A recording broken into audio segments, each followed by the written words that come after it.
तो जो टाइप हमें पढ़ना है वो क्या पढ़ना है? Unidirectional heat equation. ये तरीका है जहां से हम लोग इसको कर सकते हैं। यूनी डायरेक्शनल हीट इक्वेशन, ये फोर्थ आ गया। मतलब इससे पहले कौन सा करा था आपने? लाप्लास करा था, और ये वेव करा था, स्ट्रिंग वाला करा था। ये दो कर लिया था। आज का जो टारगेट है, आज का है हमारा यूनी डायरेक्शनल वेव इक्वेशन हम लोग करेंगे। यूनी डायरेक्शनल हीट इक्वेशन करेंगे। तो देखो इसमें ना 3 पॉइंट है। एक तो इक्वेशन है। इक्वेशंस का कैसे करोगे? इक्वेशन का जो हमारा क्राइटेरिया है, इक्वेशन का कंडीशंस है। एक बार मैं आपको इक्वेशन का कंडीशंस लिख देता हूं, बंद कर दे। इक्वेशन का जो मैं कंडीशंस लिख रहा हूं वो क्या होता है? नॉर्मल जैसे u ऐसा ही होता है, del u by del t. ठीक है ना? जैसे लाप्लास इक्वेशन का कंडीशंस क्या था? लाप्लास इक्वेशन का आपने पढ़ा था, del two u by del x square del two u by del y square is equal to 0। ये आपने लाप्लास का पढ़ा था।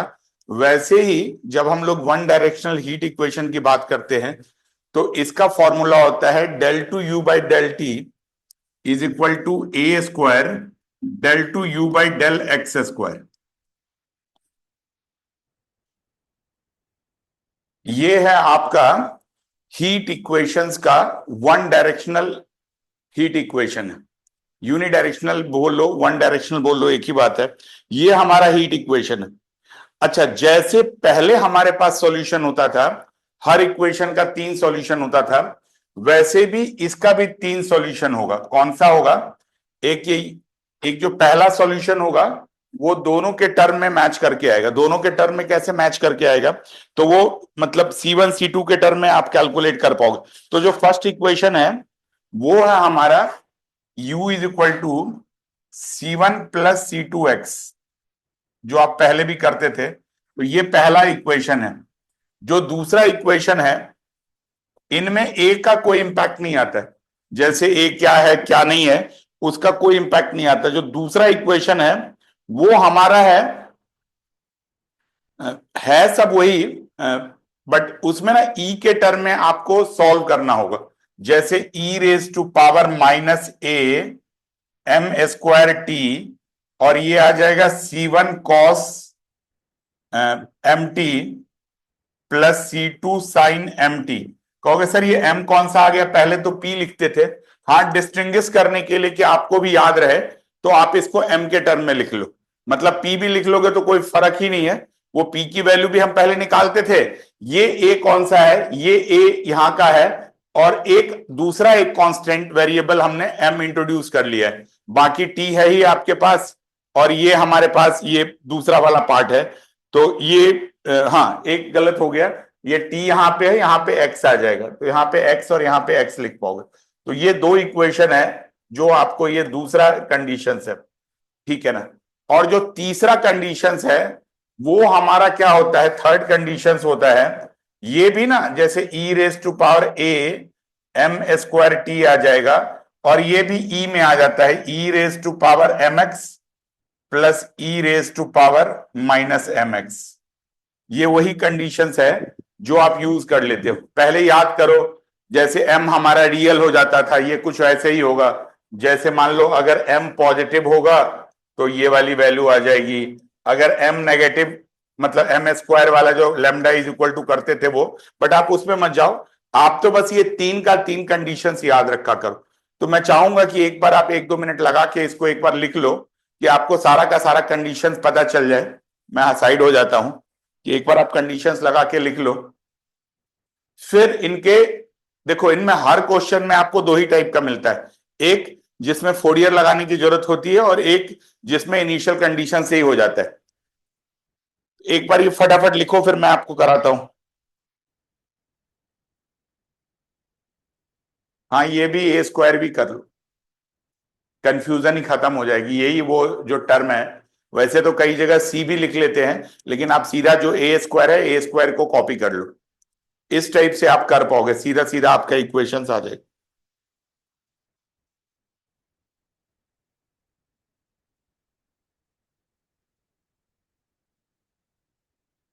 ये यहां माइनस वाला है, यहां प्लस वाला है, तो यहां पे प्लस कर लो।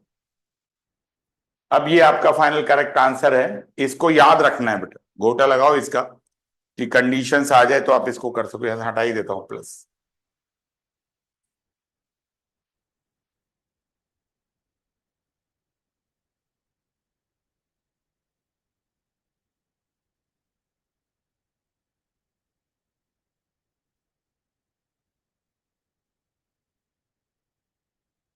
मीनिंग सबका क्लियर है?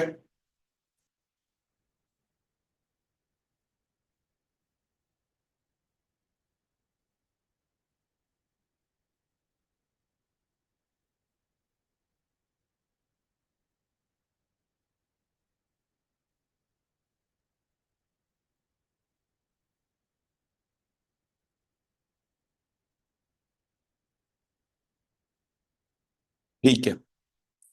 अब देखो सर, इसमें सॉल्यूशन कैसे पिक करेंगे, तो क्वेश्चन देख के ही आपको पता चलता है।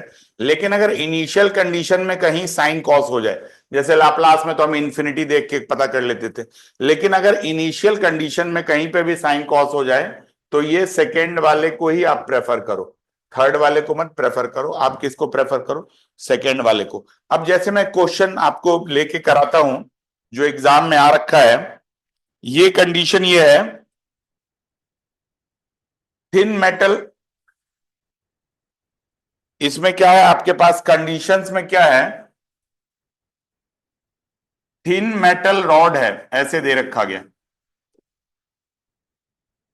और वही कंडीशन सेटिस्फाई कर रहा है। कौन सा? लेंथ एल दे रखा गया है, ध्यान से देखना।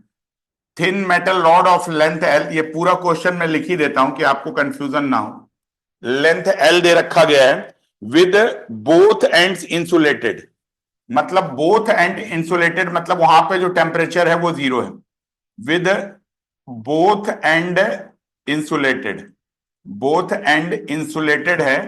कई बार ऐसे भी लिखते हैं कि इंसुलेटेड है, या कई बार ऐसे भी लिखते हैं कि सीधा ही दे देते हैं कि टेम्परेचर, मतलब वहां पे हमारा टेम्परेचर 0 है। And with initial temperature in the rod is, and with initial temperature in the rod. ये थोड़ा सा, ये सबका पैटर्न एक ही है, जैसे आपको बताया था पहले भी, आपने 2 एप्लीकेशंस करे हैं। With initial temperature in the rod is, in the rod is sine, क्या दे रखा गया हमारा? Pi x by l. Sine pi x by l दे रखा गया, ये कंडीशन दे रखा गया। ये आपके एग्जाम में आ रखा है। इसमें इन्होंने जो बुक में लिखा हुआ है, ये लिखा हुआ है कि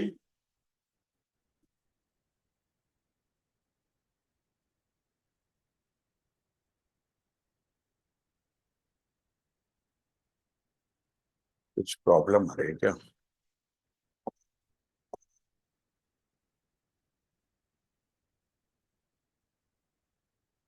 ये दे रखा गया है कि 2013 में आ रखा है।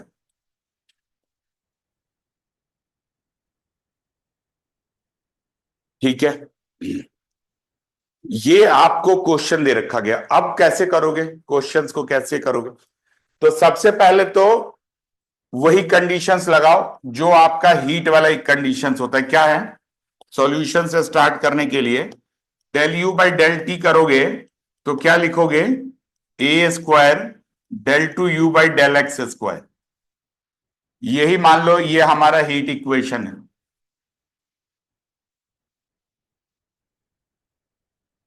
ठीक है ना? इनमें आपको 3 सॉल्यूशंस बताए थे। अब बिकॉज ये इनिशियल कंडीशन में ये sign pi x by l है, तो आप वो सॉल्यूशन लो जिसमें आपको साइन पाई वाला निकल के आ रहा हो। तो साइन पाई वाला कौन सा सॉल्यूशन है ये हमारा? ये क्या हो रहा है?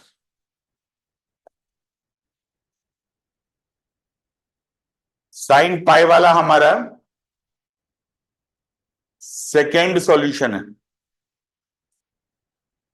तो सेकेंड सॉल्यूशन है तो आप कैसे लिखोगे? सेकेंड सॉल्यूशन लो, u इज इक्वल टू, ये लिखोगे ई रेस टू पावर क्या? u is equal to e raise to power, क्या होता है सॉल्यूशन देखो, minus a square m square t, तो माइनस ए स्क्वायर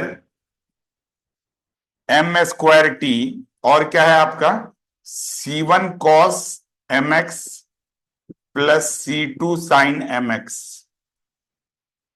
ये कंडीशंस आ गया, मतलब ये सॉल्यूशंस आ गया। तो सबसे पहले तो आप क्वेश्चन देखते ही सॉल्यूशंस को लिखो कि सॉल्यूशंस क्या आ रहा है। दूसरा पेन यूज कर लेता हूं, कुछ प्रॉब्लम आ रही है। ठीक है जी, ये आ गया पॉइंट। अब क्या है, अब कंडीशंस बताओ, इनिशियल कंडीशंस क्या दे रखा गया है, both the end are insulated. तो अगर मान लो यू है, एक्स है, और कोई भी कहीं का भी पॉइंट लोगे, तो इनिशियल पॉइंट पे भी इसका क्या है, जब एक्स जीरो है, लेंथ टू टोटल लेंथ ऐसे है, देखो जैसे अगर इसकी बात करोगे तो ये पूरा रॉड है,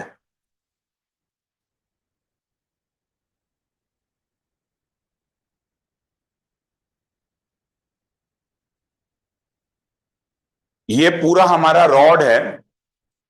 इस रॉड में क्या है कि अगर आपको जैसे मान लो कहीं सॉल्व करना है कुछ भी, रॉड है, तो ये इनिशियल पॉइंट है हमारा। जब ये हमारा एक्स जीरो है तब भी हमारा यू जीरो है, और ये फाइनल पॉइंट है, रॉड का लेंथ एल है, तो भी हमारा क्या है, जब हमारा x is equal to L है तो भी ये हमारा पॉइंट एल है। ये मतलब ये जो क्वेश्चन 2013 में आ रखा है, अब आपको क्या देखना है कि यहां से इसको सॉल्व करना है। तो सबसे पहले तो सॉल्यूशन का टाइप समझो, कौन से टाइप का सॉल्यूशन आएगा, बिकॉज ये कंडीशंस ऐसे sign pi x by L में आ रखा है, तो आपका टाइप भी कौन सा आएगा, साइन एन पाई एक्स वाला आएगा, ये जैसे ये दे रखा गया। तो आप इसको लिख लो, इस सॉल्यूशंस को लिखो। कैसे लिखोगे सॉल्यूशन, ये है यू एक्स टी जो होगा, ये आप इसको लिखोगे।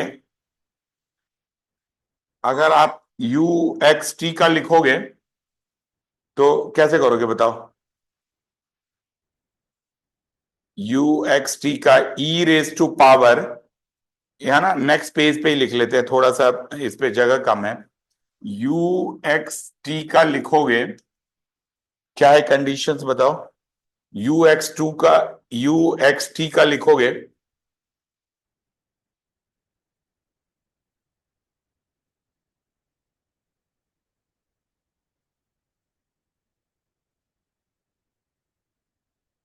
ये वाला लगाओगे ना बेटा, e raise to power minus a square m t, e raise to power minus a square m square t, और ये क्या है हमारा c one cos m x c two sine m x. Sir क्या ये एम और पहले जो पी लिखते थे ये अलग अलग है? कोई अलग अलग नहीं है, सब सेम है। बस एक ये जो नया वेरिएबल है, इस नए वेरिएबल को आप करोगे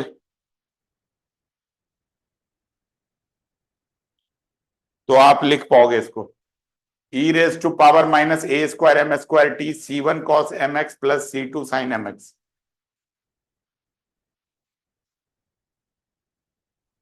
ठीक है जी, अब ये कंफ्यूजन नहीं है, क्लियर है ये। अब पहला कंडीशंस लगाओ, क्या पहला कंडीशन था, तीन कंडीशंस था, एक एक कंडीशंस। पहला ये था u of zero t is equal to zero, क्यों, पहला एंड ये क्यों लगता था, बिकॉज यहां के एल का जो पहला एंड है वो जीरो पे है, और दूसरा एंड भी क्या है, यू ऑफ दूसरा कंडीशन है एल टी, ये भी हमारा जीरो पे है।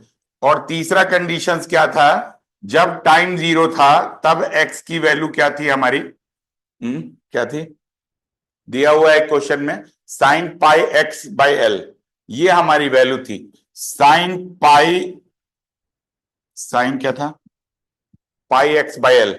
ये थोड़ा सा ना मेरे को बार बार पेज पलटने में दिक्कत हो रही है, तो लेकिन आपके पास तो रजिस्टर्ड नोटबुक में लिखा रहेगा तो दिक्कत नहीं आएगी। अब चलो जरा आप अप्लाई करके देखो, जैसे आपने पहले अप्लाई किया था, कैसे अप्लाई किया था बताओ। u of 0t L T x t है। ठीक है बेटा।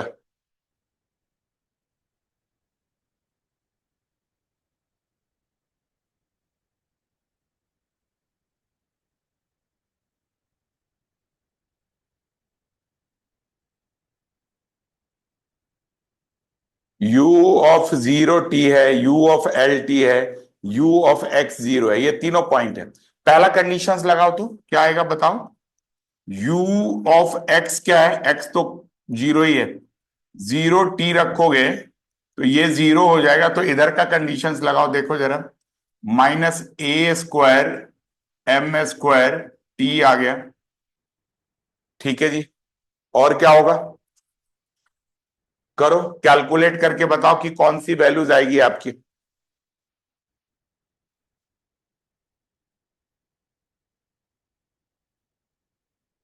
कौन सा जीरो रखोगे, आप x को 0 रखोगे तो ये c1 × 1 आ जाएगा, प्लस ये c2 × x को 0 रखोगे तो ये तो 0 ही आ जाएगा।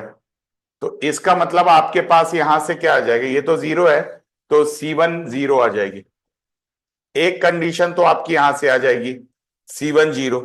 ऐसे ही आप दूसरी लगा के बताओ कि आपकी क्या कोई c2 की वैल्यू निकलेगी या किसी की वैल्यू m की वैल्यू निकल जाए। देखो तीन चीज चल रही है ना, जिसकी आपको a तो दिया गया है, a का तो दिमाग लगाना नहीं है आपको, a m c1 c2 एक निकल गई। अब देखो a का भी कंडीशन से आपको निकालना पड़ेगा, तो आप देखो कहां से बन के आ जाए।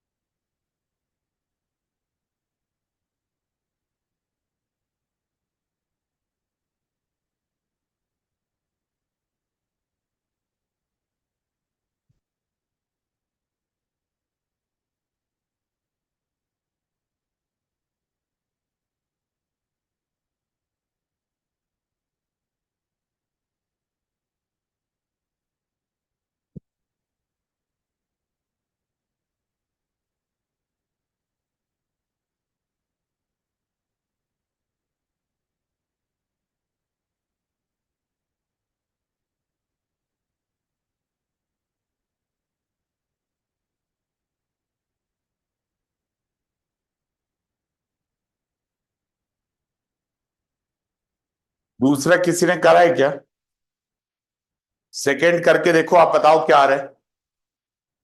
ए की वैल्यू आ रही है या एम की वैल्यू आ रही है, एक तो कंडीशंस आएगी।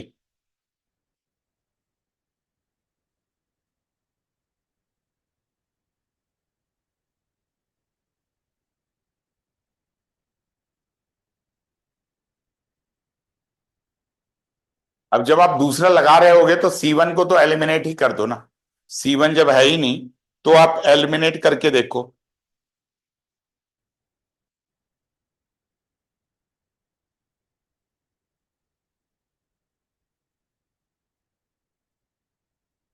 चलो मैं बता देता हूं, मतलब अब इसके बाद आपका u क्या बचेगा, u आ जाएगा e⁻⁻ -a² m² t, ये तो C1 गया, तो ये आ जाएगा C2 sin mx, यही आएगी ना। अब ये u ऑफ एल टी को 0 करोगे, मतलब ये आपका क्या आ जाएगा, u ऑफ एक्स टी की वैल्यू आ जाएगी। पहले भी बताया था आपको, इससे पहले भी, जब भी ऐसा कोई कंडीशन हो इक्वेशन मार्क करते चलो तो आपको दिक्कत नहीं आएगी। ये आपका इक्वेशन नंबर 2 आ जाएगा। अब इसके बाद अगर आपको इक्वेशन नंबर 3 करना है तो क्या करोगे, put x = l, u of L T, u of L T e⁻⁻ -m² t क्या है हमारा, t तो t ही रहेगा, C2 साइन, C2 साइन क्या हो जाएगा बताओ, ml = 0। ठीक है ना। तो कहोगे सर C2 0 कर लोगे तो बचेगा क्या, इक्वेशन में कुछ नहीं बचेगा। तो और ये तो कभी 0 होगा नहीं, और ये कर लोगे तो बचेगा नहीं, इसका मतलब आपको यहां से सॉल्व करना पड़ेगा। तो क्या लिखोगे, sine of m L is equal to 0, और ये आप करते रहो पहले भी दूसरे और तीसरे टाइप में, m L is equal to sine of n pi, यही ना। तो m L is equal to क्या हो जाएगा, एन पाई हो जाएगा। तो यहां से आप किसकी वैल्यू निकालनी है आपको, m L is equal to n pi है, तो आपको जो वैल्यू निकालनी है वो किसकी, एम की निकाल सकते हो, एम की निकाल लोगे एन पाई बाय एल, तो ये पॉइंट आ जाएगा। तो इसको ले लो इक्वेशन थर्ड, और आफ्टर इक्वेशन मतलब अप्लाई करने के बाद, एम की वैल्यू रखने के बाद, अब जो आपका इक्वेशन आ जाएगा वो क्या आ जाएगा, यू एक्स टी का, इस इक्वेशन में सी टू तो बाहर ले लो, जहां जहां एम है वहां पे एन पाई बाय एल रखोगे, और यहां पे एन की वैल्यू क्या आ जाएगी, एन की वैल्यू वही आ जाएगी 0 1 2 3।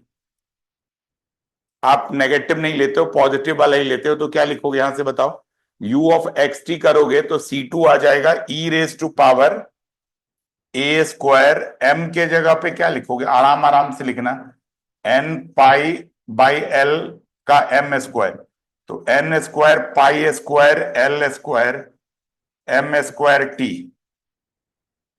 इनटू क्या बचेगा हमारा, साइन एम एक्स, तो साइन ऑफ m के जगह पे क्या है, n pi by L x, ये आ जाएगा अब आपका। अब ये रेडी कंडीशंस है इसको अप्लाई करने के लिए, आया समझ में। देखो दो दो वेरिएबल था वो चल रहा था, अब आपके पास कौन सा कंडीशन रेडी है, ये वाला अप्लाई करने के लिए, लास्ट वाला। अब लास्ट वाला कंडीशंस अप्लाई करोगे तो वैसे तो ये n की बहुत सारी वैल्यू है, लेकिन लास्ट वाला कंडीशंस अप्लाई करके एक बार देखो कि क्या कोई वैल्यू आ रही है क्या, u x 0 में, मतलब t को 0 रखो। तो यही कर लेता हूं क्योंकि नेक्स्ट पेज में लिखते लिखते फिर वो दिक्कत हो जाएगी। अब अगर ये अप्लाई करोगे तो u ऑफ x 0 अप्लाई करोगे, तो x का 0 करोगे तो e का पावर 0 तो 0 ही हो जाएगा। तो आपके पास ये आ जाएगा C2 क्या लिखोगे, e रेज टू पावर 0, और ये आ जाएगा sine n pi L x, यही आ जाएगा। और x0 किसके बराबर है बताओ, साइन ऑफ n, x0 लिखा हुआ है आपके पास, x0 किसके बराबर दे रखा गया है, ये है हमारा sign pi x by L के बराबर दे रखा गया। तो C2 और ये क्या लिखोगे, sine n pi L x के बराबर है।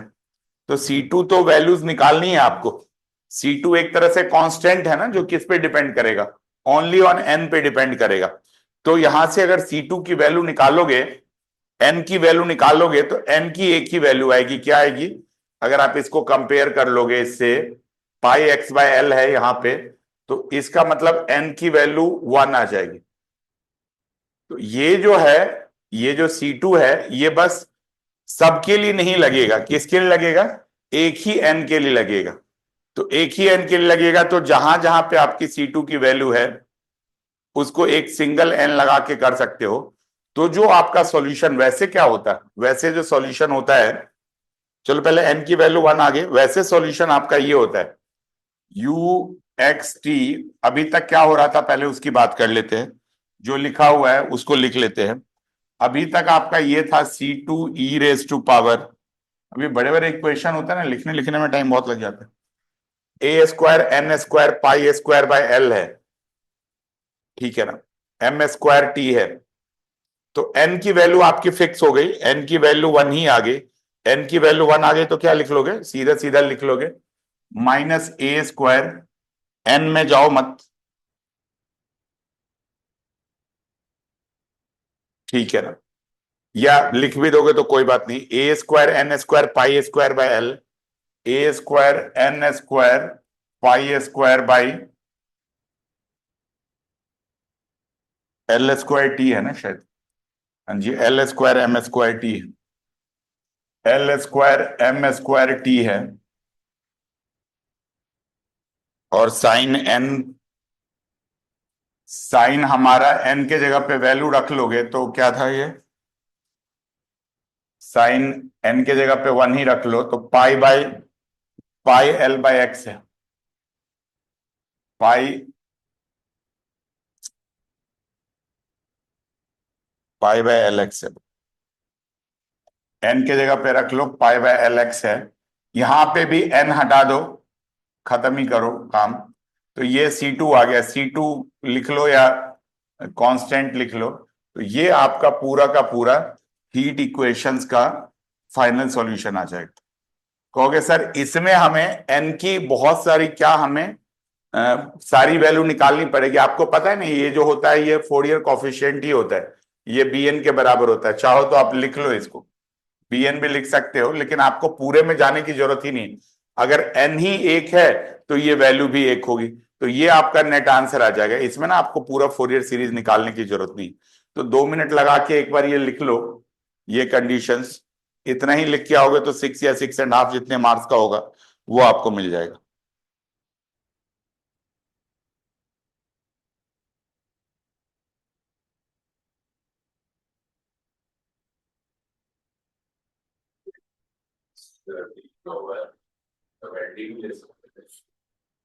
क्या ले सकते? नहीं, एलटी नहीं लोगे ना, बिकॉज एलटी का तो काम खत्म हो गया। तो जनरल सॉल्यूशन है ना, ये किसी भी एक्स के लिए। अब इस किसी भी एक्स में देखो 3 वेरिएबल घूम रहा है इसमें। एक तो टाइम का इनिशियल कंडीशन, कि भैया इनिशियल प्लेस पे, डिस्टेंस पे, जब जब टाइम कुछ भी हो हमारा 0 है। ऐसे ही दूसरा वाला दे रखा गया है, कुछ भी हो। तो इसको आपने सॉल्व कर लिया। अब ये एक्स में कंडीशन आ जाएगा, ये सब एक्चुअल में यहाँ पे ये। अब इसके बाद एक बार आप टी को 0 रखोगे तो यहां से आंसर्स निकाल पाओगे।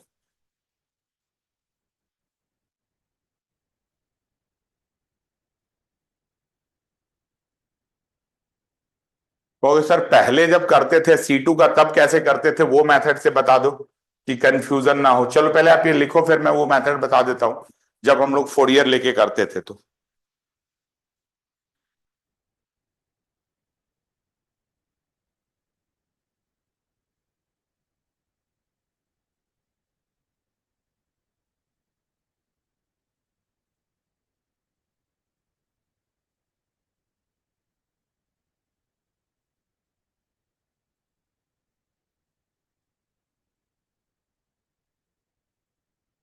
कहोगे सर जब पिछली बार आपने कराया था, लिख लिया ना आपने, जब आपने पिछली बार कराया था तब क्या कराया था?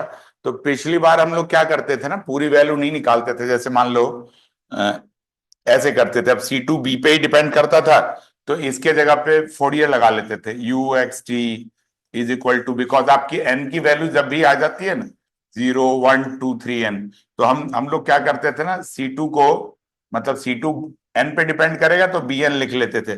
तो ऐसे लिख लेते थे bn इंटू जो भी ई वाला पावर ऊपर है वो तो लिख ही लेते थे, e raise to power minus a square, क्या था, ए स्क्वायर, हाँ यहाँ लिखा तो है, minus a square n square pi square l square m square t into sine n pi x by l, ये लिख लेते थे और bn निकालते थे।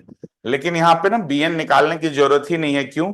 क्यों जरूरत नहीं है? बिकॉज एक ही जैसे कंडीशन दे रखा गया, इनिशियल कंडीशन ऐसा है कि जहां से सेटिस्फाई करके हमें वैल्यू पता चल जाती है कि बस ये n के एक ही वैल्यू के लिए, वो b1 के लिए।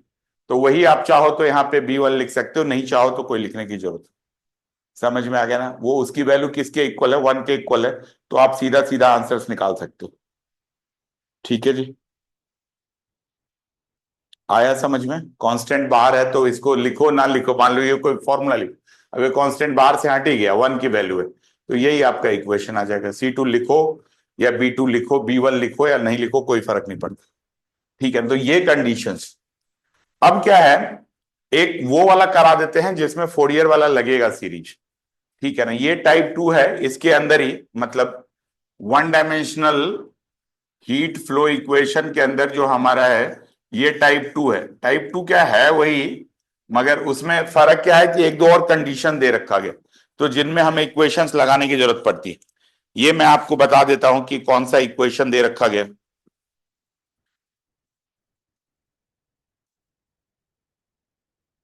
ये ऐसे दे रखा गया है हीट कंडक्शन का इक्वेशन दे रखा गया है। हीट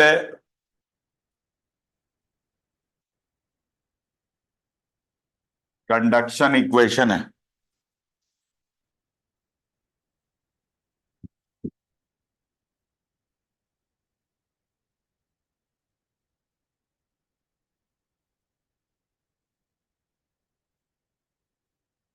हीट कंडक्शन इक्वेशन क्या दे रखा गया है? ये हर एक क्वेश्चन में इक्वेशन होगा, जैसे del u by del t है, ये दे रखा गया है, मतलब है तो स्टैंडर्ड इक्वेशन ही, del two u by del x square, ये आपको दे रखा गया है। और मतलब कहता है कि रेडिएशन इस सब को नेग्लेक्ट करो, बस हीट फ्लो को देखो। और कहता है, और आपको u की वैल्यू निकालनी है, सॉल्व करना है, find you x T. Find you x T निकालना है आपको, जहां पे कंडीशंस क्या दे रखा गया है कि इनिशियली कंडीशंस पे, इनिशियल पॉइंट पे हीट फ्लो जीरो मेंटेन करा गया है, और फाइनल एंड पे भी हीट फ्लो जीरो मेंटेन कर रखा है। कह रहा है सर ये तो वही कंडीशन आएगी, उसी तरह से इक्वेशन निकलेगी। नहीं, इसमें एक एडिशनल कंडीशन दे रखा गया है कि सेंटर पे ये जो बार है, बार का क्या लेंथ है, in a bar of length l, bar of length L है, इनमें सेंटर पे क्या है, जो टेम्परेचर है वो टी दे रखा गया। मतलब एंड पे तो हमारा क्या है, और ये यूनिफॉर्मली डिक्रीज हो रहा है। आया समझ में? मतलब ये डायग्राम ये कहता है कि जी सेंटर तक तो टी है और ये धीरे धीरे डिक्रीज होके आ रहा है। तो आपको बताना है कि सेंटर ऑफ बार पे टी टी है and uniformly to zero with the time, and कहता है फॉर्म एंड फॉल्स यूनिफॉर्मली। कहोगे इसका क्या मतलब है sir? Uniformly to zero with the time, ये पूरा क्वेश्चन का स्टेटमेंट लिखा हुआ है। अब इसको थोड़ा सा ध्यान से देखना, बिकॉज इसमें है तो लफड़ा। क्या लफड़ा है? आसान नहीं है ये करना। तो स्टार्ट करते, स्टार्ट करने का तो वही कंडीशंस है कि आप बिल्कुल सेम कंडीशंस लेके स्टार्ट करोगे। तो क्या करेंगे? करें स्टार्ट। सॉल्यूशंस देखो, सबसे पहले तो आप सॉल्यूशंस बताओ और इन कंडीशन को ढंग से लिखो। सॉल्यूशंस तो आपको पता ही है, ये इसी टाइप में आ रहा है, तो वही होगा जो कंडीशंस आप लिखते रहते हो। यू एक्स टी का क्या फॉर्मूला होता था बताओ? E raise to power minus a square m square. Sir हाँ बोलो बेटा। मैं पहले ना वॉइस थोड़ी कम आ रही थी, नेट वो ब्रेक हो रही थी, तो एक बार वापस। अच्छा, वॉइस अभी ब्रेक हो रही है, चलो कोई बात नहीं, मैं दोबारा से बता देता हूं। क्वेश्चन में कुछ नहीं है, क्वेश्चन सेम ही है, ये वाला बिल्कुल सेम है, एक ही दो सर कंडीशन। लास्ट वाले सर लास्ट वाले क्वेश्चन में ब्रेक हो रही थी, तो आप ये वाला ढंग से समझा देना। हाँ पहले ये कर क्वेश्चन लो बेटा, आंसर जस्ट। ये लास्ट वाला भी इसी का पार्ट है, तो एक बार ये कर लोगे तो लास्ट वाला भी क्लियर हो जाएगा। देखो ये ना थोड़ा सा हाइयर पार्ट में है, तो इससे कर लोगे तो वो तो ऑटोमेटिकली क्लियर हो जाएगा, बाकी कंडीशन सब वही लगेगी। देखो क्या क्या कंडीशंस है। एक तो ये del u by del t आ रही है हमारे पास, ये formula a square del two u by del x square, ये यू एक्स टी है। कंडीशन दे रखा के निकालना है, मतलब फंक्शन निकालना है आपको, हीट इक्वेशन निकालना है। इनिशियल पॉइंट पे जीरो है, एंड पे जीरो है, लेकिन सेंटर पे टी है, और ये कह रहा है कि कॉन्टिन्यूसली फॉल हो रहा है। तो इक्वेशन तो आप वही निकालोगे जो आप यूज करते थे, a square m square t, और क्या था हमारा, c one cos p x plus c two sine p x. ये कंडीशन सेम है, ठीक है जी। अब कहोगे सर ये पहला कंडीशंस तो अप्लाई आपने पहले भी किया है, सिमिलरली है। पहला कंडीशंस करोगे, इसको ले लो इक्वेशन वन, फर्स्ट कंडीशंस करोगे तो क्या आ जाएगा, जीरो टी करोगे तो ये जीरो करोगे तो कॉस जीरो वन हो जाएगा, तो this implies first condition is equal to zero, तो this implies c one is equal to zero. तो अब इक्वेशन कहां रिड्यूस होगी? इक्वेशन वन रिड्यूसेस टू, इसको नेक्स्ट पेज पे ही लिख लेते हैं। तो अब आपके पास क्या आ जाएगा, मतलब इक्वेशन वन रिड्यूसेस टू, कहां पे रिड्यूस हो जाएगा? अगर आप रिड्यूस की करने की बात करते हैं तो equation one will reduces to C1 zero हो जाएगा, तो बस आपके पास ये आ जाएगा C2 u of x T करोगे तो C2 e raise to power minus a square m square t है ये, इंटू C1 तो क्या, तो C2 साइन mx, ये आ जाएगा जी। अच्छा C2 पहले लिख लिया तो साइन mx आ जाएगा।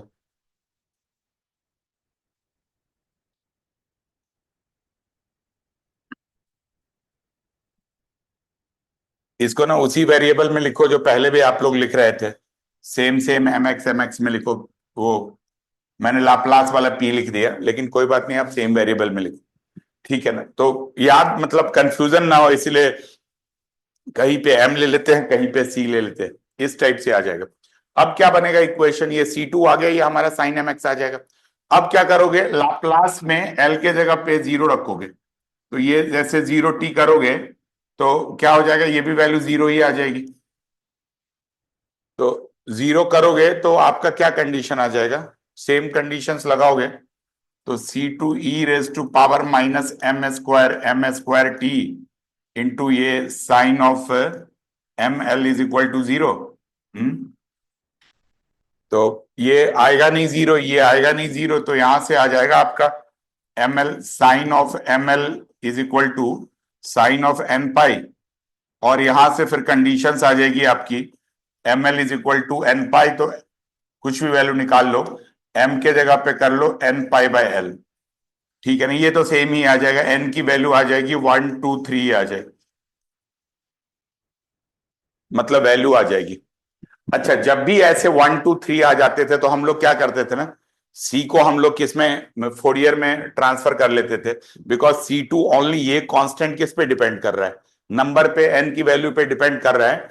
तो हम लोग कैसे कर लेते थे, तब इसका मतलब UXT में इसको हम लोग एक BN ले लेते थे, क्यों, क्योंकि ये n पे डिपेंड कर रहा है, एक नया वेरिएबल इंट्रोड्यूस कर लेते थे, और फिर e raise to power minus a square m square, m की वैल्यू निकाली है ना हमने, तो वो जो वैल्यू निकाली है वो रख लो यहाँ पे, n square pi square L into t, और यहां से क्या हो जाएगा, साइन n के जगह पे लिख लोगे n pi L by x. ये तरीका है पूरा का पूरा सॉल्व करने का। अब क्वेश्चन BN निकालना है। तो पिछले क्वेश्चन में क्या था, जब हम लोग लास्ट क्वेश्चन कर रहे थे तो हमारा BN के लिए एक एडिशनल कंडीशन दे रखा गया था, क्या, थर्ड कंडीशन दे रखा गया कि जब टाइम जीरो है तो U की क्या वैल्यू है। ये कंडीशन हमारे लिए तब दे रखा गया था जब हम लोग BN कैलकुलेट कर रहे थे, यहां नहीं दे रखा गया। यहां क्या, वर्ड में स्टेटमेंट में थर्ड कंडीशन दे रखा गया। वो कंडीशंस क्या कह रहे हैं, अगर आप कभी थर्ड कंडीशंस की बात करते हो तो वो कंडीशंस कह रहा है कि आप, अब ये कंडीशंस बनाना पड़ेगा हमें, इस डायग्राम बना के करना पड़ेगा। अब हमारा ये कंडीशंस क्या है, देखो जरा ध्यान से देखो। अब ये BN निकालने के लिए, अच्छा ये जब ऐसे लिखते हैं तो आप समेशन भी लिख लेते हो, n is equal to 1 to या 0 टू इंफिनिटी कर लेते हो फोरियर में। अब कैसे करोगे BN का थर्ड कंडीशन, थर्ड कंडीशन के लिए थोड़ा डायग्राम ध्यान से देखो। कह रहा है ये हमारा लेंथ है, ये थोड़ा बोर्ड को इधर कर देता हूं, हाँ, ये हमारा लेंथ है, कौन सा वाला लेंथ है, पूरा ये कंडक्टर का लेंथ है। कहता है बीच में तो L है, बीच में टेम्परेचर T है, सॉरी।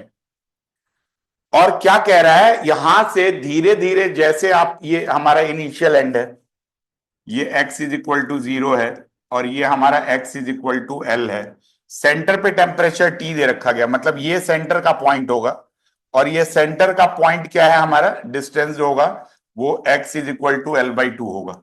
आई थिंक यहां तक समझ में आ गया। अब कह रहा था कि यहां पे इसका टेम्परेचर T है, और धीरे धीरे क्या हो रहा है, स्लोली स्लोली ये यहां से जीरो यहां पे आ रहा है, और यहां से स्लोली जीरो आ रहा है।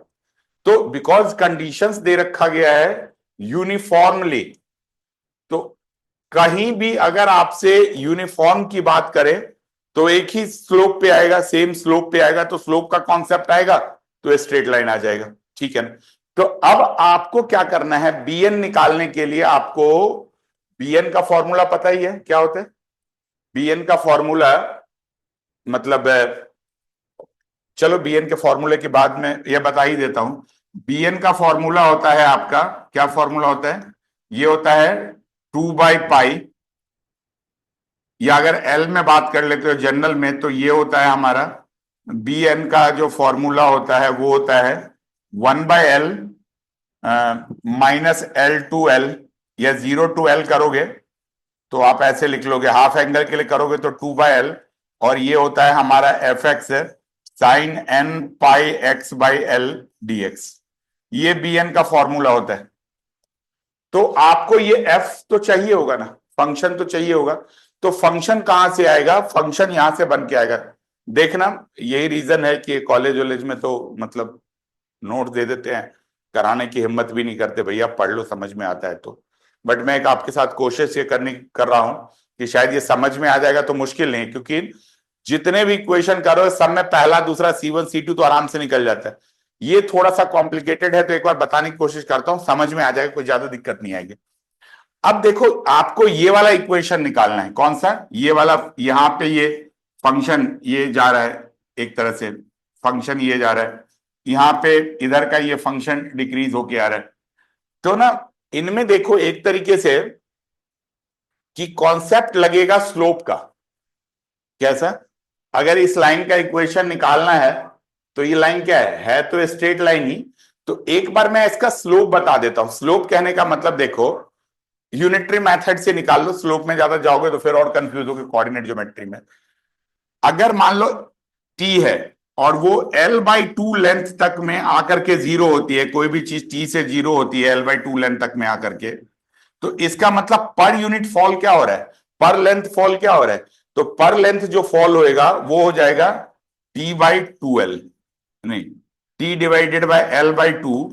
तो ये 2t/l जो है ये पर यूनिट लेंथ, मतलब अगर जितना भी यूनिट लेंथ में फॉल इतना ही हो रहा है टेम्परेचर, अगर टेम्परेचर डिफरेंस निकालोगे तो कितना हो जाएगा 2t/l।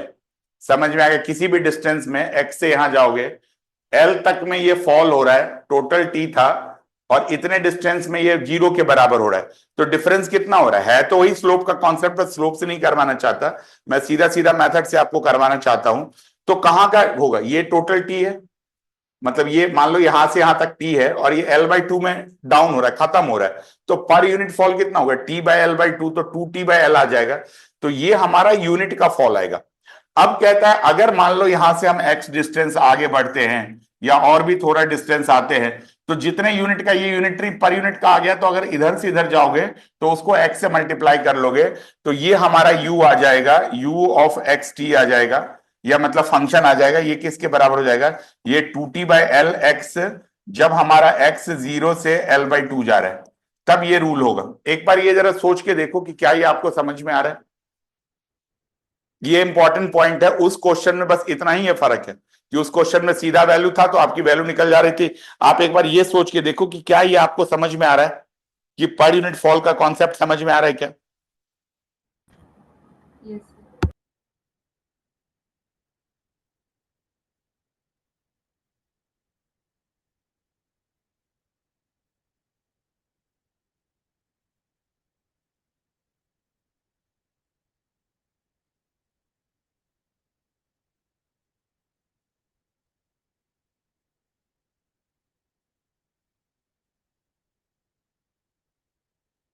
अगर टाइम को कांस्टेंट रखते हो, टाइम को कांस्टेंट ही कर लो, कंफ्यूज ही मत हो।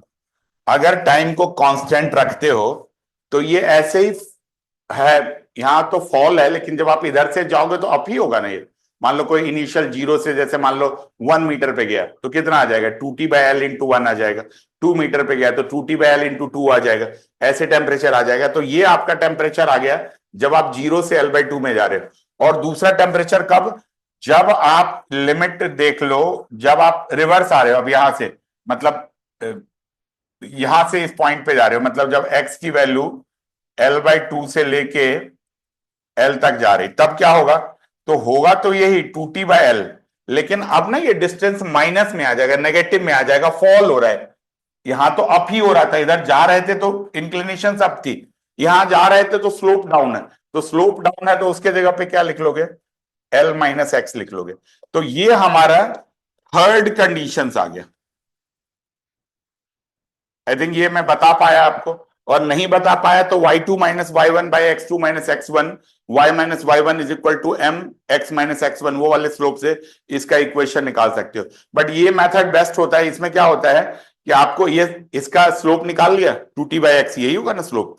मान लो ये यहाँ पे ये इसका स्लोप कैसे निकालोगे, अगर आप वैसे देखते हो, ज्योमेट्री से देखते हो, तो ये हमारा हाइट है t, और ये है हमारा L/2। स्लोप अगर मान लो कभी भी टेन थीटा निकालना है तो क्या होता है, t/L/2, परपेंडिकुलर बाय बेस, तो 2t/L आ जाएगा। तो ये हमारा स्लोप होता है। यही स्लोप मतलब मैंने आपको थोड़ा सा अपने लैंग्वेज में बताने की कोशिश करी कि आपको याद रहेगा, क्योंकि हो सकता है कोई और ऐसे स्ट्रिंग वाला मतलब कंडीशन दे दे कि बीच में ज्यादा है कम है। तो अब आपके पास एक फंक्शन आ गया, तो एक ही चीज तो निकालनी है, वो आपको bn निकालनी है। तो बस अब bn का फॉर्मूला लगाओगे, आंसर आ जाएगा। करो जरा, अप्लाई करो bn का। तो bn निकालने के लिए आपको क्या, बाकी तो सब आ ही चुका है आपके पास, कहां तक पहुंच गए थे एक बार दिखाओ यार, कंडीशन दिखाओ। हाँ, 6 जो हमारा ये था कहानी, इसी को ऊपर ले आते हैं। जो कहानी था वो क्या था हमारा, u x t, जो हमारा फॉर्मूला था वो ये था e/bn e⁻⁴, बताना ना बेटा, कोई बताओ, ये बार बार मैं करने में टाइम जाता है। ये bn था e⁻⁻² m की वैल्यू तो निकाल ली थी हमने, क्या निकाली थी, n πL² इंटू क्या था हमारा, C2 इधर आ गया, साइन क्या था, n π/L इंटू x, ये था हमारा ये कंडीशंस। अब इसमें ये समेशन आता है, n is equal to 0 to infinity आता है। अब एक ही चीज आपको कैलकुलेट करना है, क्या कैलकुलेट करना है, bn की वैल्यू निकालनी है। bn की वैल्यू फॉर्मूला पता ही है, 2/L, 0 टू L, u है तो यहां u ले लो, u ऑफ x 0, मतलब उसी पर्टिकुलर पॉइंट पे करोगे, और क्या होगा, sign n πx/L into dx।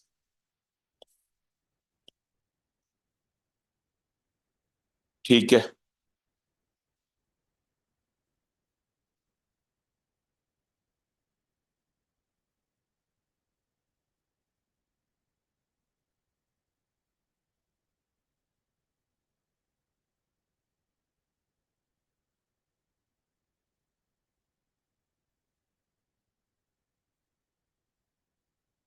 अब बनाओ, bn की वैल्यू निकाल लो। टू, अच्छा bn क्या दे रखा गया, u ऑफ x0 क्या दे रखा गया, u ऑफ x0 है 2t/L x, जब x हमारा 0 से L/2 आ रहा है, यही है। और दूसरा क्या है हमारा, क्या कंडीशन है, सेकेंड, फर्स्ट तो आ गया, सेकेंड कंडीशन था 2t/L उल्टा L-x, जब x is equal to L/2 से L आ जाएगा। ये ना, ये क्राइटेरिया याद रखना, क्योंकि हाफ से ज्यादा जाओगे तो ये बढ़ता जाएगा, x की डिस्टेंस बढ़ती जाएगी, तो उसको करने के लिए आप इसको लिख सकते हो। ठीक है बेटा, अब करो, अब सॉल्व करो, सॉल्व करने के बाद आ जाएगा आंसर, निकालो। अब तो ये फोरियर का ही क्वेश्चन आ गया। अगले पेज पे ले लूं क्या, मतलब ये आ जाएगा bn is equal to 0 to L/2 करोगे तो ये फंक्शन आ जाएगा 2t/Lx into sine n πx/L dx आ जाएगा।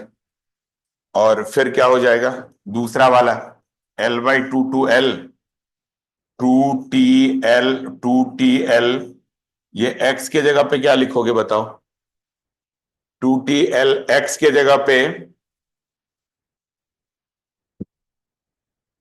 x के जगह पे क्या होगा बताओ, x के जगह पे हो जाएगा हमारा L-x sine n pi x by L d x, ये आ जाएगा। इसको I1 ले लो, इसको I2 ले लो, दोनों का अलग अलग करके निकालो, और ये 2/L अलग ही आएगा, उसको तो रहने दो बाहर।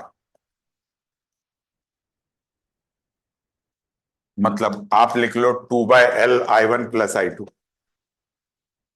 ठीक है ना? अब क्या है, तो ये I1 हमारा आ गया है 2/L, नहीं I1 तो यही था हमारा 2T/L, और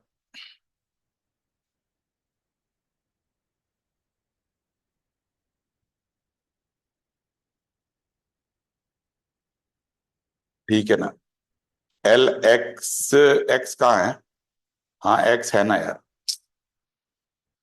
तो 2T/L को तो बाहर करो, ये तो कांस्टेंट है। ये x into sine N πx/L dx आ जाएगा, यही है ना हमारा N πx/L dx। बस अब करोगे 0 to L/2, अब ये करोगे 2T/L, वो लगाओगे इंटीग्रेशन बाय पार्ट, ये u है ये v है, x इंटू साइन का करोगे तो कॉस, ऐसे लगा लो पहला एज इट इज, इसका cos N πx/L divided by N π/L, यही होता है ना इंटीग्रेट करोगे तो। और ये माइनस साइन, साइन का तो माइनस आता है, और ये क्या आ जाएगा माइनस, इसका 1 इंटू इसका कॉस का क्या होगा, साइन हो जाएगा N πx/L डिवाइडेड बाय एक N πL और करोगे तो N π/L का होल स्क्वायर, ये आ जाएगा, ये 0 से L/2 आ जाएगा। तो अब अगर आप वैल्यू रखोगे तो क्या हो जाएगा बताओ, 2T/L, तो यहां से यूज कर लोगे 2T/L, ये कटवट जाएगा, लिमिट रखो जरा 0 से L/2, तो ये आ जाएगा हमारा L/2 divided by N π/L, ये माइनस भी है, तो कॉस N π, बहुत सारे ऐसे आपने क्वेश्चन करें, L/2 इंटू L, ये है माइनस कॉस, माइनस तो बाहर ही कर दिया, cos N πx 0 to L। ठीक है जी, बस ये पॉइंट आ जाएगा, ये पहले का आ जाएगा, तो पहले का निपटा देते हैं इधर से, ये L से L कट जाएगा, N π/2, N π/2 cos 0 होता है, तो ये तो खत्म हो गया आपका, तो ये खत्म हो गया, तो इसके साथ ये वाला भी खत्म हो जाएगा। ठीक है ना, ये वाला ये नहीं खत्म होगा,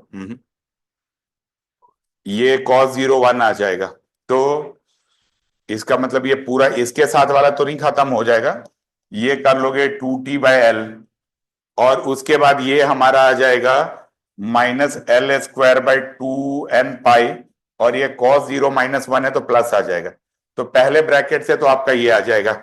इस ब्रैकेट में अगर आप रखोगे, अब ये भी तो लफड़ा ही है, एक नेगेटिव दो नेगेटिव, तो L²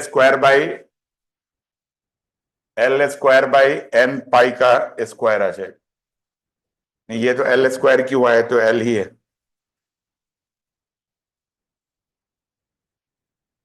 ये तो L ही है बेटा, नहीं L N π/L, तो ये L² इंटू एक L तो नहीं है, अब दूसरा नहीं है। अब आप यहां से वैल्यू रखोगे तो वैल्यू रख के क्या आ जाएगा, वही आएगा जो वैल्यू आप रखोगे, तो ये minus minus plus L²/N π, sine N L x के जगह पे,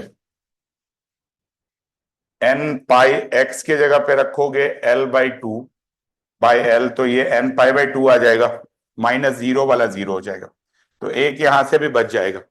तो अगर आप इसको सॉल्व करते हो तो I1 का वैल्यू आ जाएगा 2T/L, और उसके बाद इसको सॉल्व वॉल्व करोगे तो जो है हमारा ये है L²/2 N π, पहला आ जाएगा, प्लस क्या है हमारा, प्लस ये है हमारा,